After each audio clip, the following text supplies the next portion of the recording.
नमस्कार दोस्तों, कहानियाँ विद जतू चैनल में आपका दिल से स्वागत है। प्रिय दर्शकों, आपने अभी तक हमारे चैनल कहानियाँ विद जतू को सब्सक्राइब नहीं किया है तो कृपया चैनल को सब्सक्राइब जरूर कर दीजिए और वीडियो को अंत तक जरूर देखें। शायद हो सकता है कि इस कहानी से आपके जीवन में कुछ बदलाव आ सके। तो बिना देर किए कहानी की शुरुआत करते हैं। रात के गहरे अंधकार में जब पूरा गांव गहरी नींद में होता, तब भी एक साया हमेशा जागता था। वह साया था बुरा, एक साधारण दिखने वाला कुत्ता। लेकिन उसकी कहानी साधारण नहीं थी। गांव वालों का मानना था कि बुरा केवल एक कुत्ता नहीं बल्कि एक योद्धा था जो वर्षों से गांव की रक्षा कर रहा था। यह कहानी एक छोटे से गांव धौलपुर की है, जहां एक रहस्यमय जंगल के पास एक पुराना मंदिर था। यह मंदिर देवताओं का निवास माना जाता था, लेकिन इस मंदिर के पास जाने की किसी को इजाजत नहीं थी, क्योंकि वहां कई लोगों की रहस्यमय तरीके से मौत हो चुकी थी। इस मंदिर और बुरा के बीच ऐसा क्या रिश्ता था, यह जानने के लिए हमें अतीत में जाना होगा। 30 साल पहले धौलपुर गांव में एक भयंकर युद्ध हुआ था।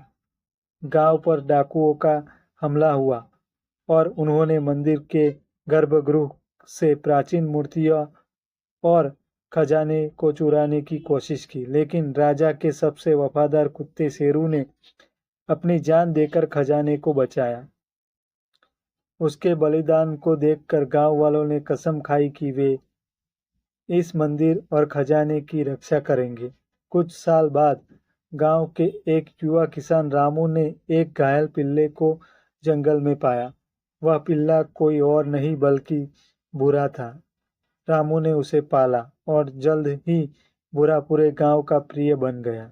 लेकिन किसी को अंदाजा नहीं था कि बुरा शेरू के वंश का अंतिम उत्तराधिकारी था।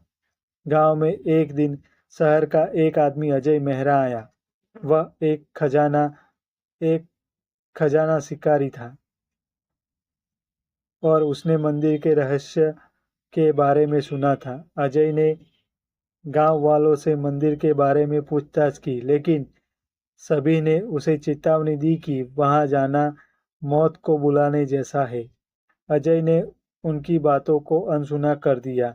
उसने ठान लिया कि वह खजाने को हासिल करेगा।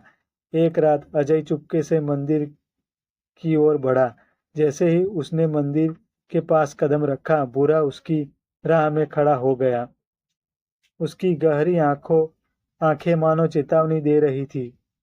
अजय ने बुरा को डराने की कोशिश की, लेकिन वह टस से मस नहीं हुआ।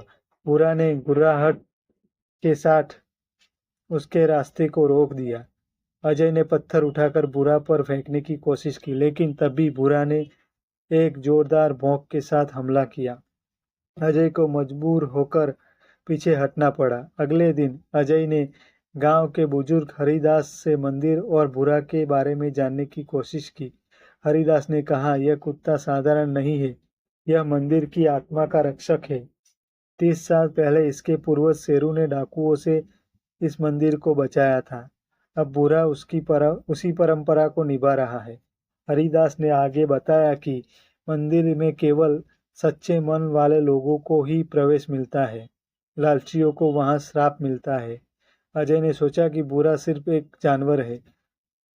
उसने कुछ दोस्तों की मदद ली और रात में मंदिर में दाखिल होने की योजना बनाई।